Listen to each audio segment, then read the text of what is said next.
ಬನ್ನಿ ಈಗ ನೋಡೋಣ ಹವಾಮಾನದ ವರದಿ. ಕರ್ನಾಟಕದಾದ್ಯಂತ ದಕ್ಷಿಣ ಪಶ್ಚಿಮ ಮಾನ್ಸೂನ್ ಸಕ್ರಿಯವಾಗಿ ಮಳೆ ಸುರಿಯುತ್ತಿದೆ.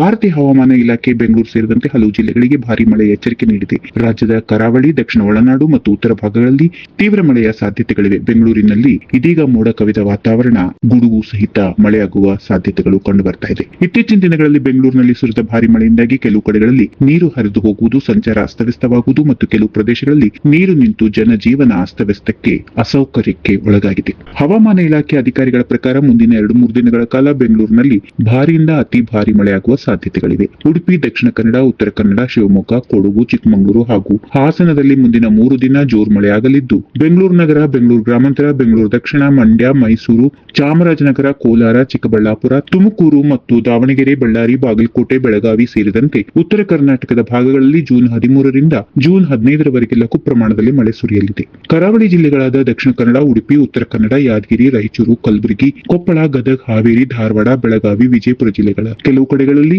ಗಾಳಿ ಸಹಿತ ಭಾರಿ ಮಳೆಯಾಗುವ ಸಾಧ್ಯತೆ ಇದೆ. ಹೀಗಾಗಿ ಈ ಜಿಲ್ಲೆಗಳಿಗೆ ಯೆಲ್ಲೋ ಅಲರ್ಟ್ ನೀಡಲಾಗಿದೆ. ಮುಂದಿನ 2-3 ದಿನಗಳಲ್ಲಿ ಮಧ್ಯ ಅರೇಬಿಯನ್ ಸಮುದ್ರ, ಕರ್ನಾಟಕ, ಮಹಾರಾಷ್ಟ್ರ ಮತ್ತು ತೆಲಂಗಾಣ, ಆಂಧ್ರಪ್ರದೇಶ, ಪಶ್ಚಿಮ ಬಂಗಾಳ ಮತ್ತು ಪಶ್ಚಿಮ ಮಧ್ಯ ಬಂಗಾಳ ಕೊಲ್ಲಿಯಲ್ಲಿ ಕೆಲವು ಭಾಗಗಳಲ್ಲಿ, ಹಾಗೆಯೇ ಒಡಿಶಾ, ಜಾರ್ಖಂಡ್ ಮತ್ತು ಬಿಹಾರದ ಕೆಲವು ಭಾಗಗಳಲ್ಲಿ, ಛತ್ತೀಸ್ಗಢನ ಕೆಲವು ಭಾಗಗಳಲ್ಲಿ ನೈಋತ್ಯ ಮುಂಗಾರು ವ್ಯಾಪಿಸಲಿದೆ.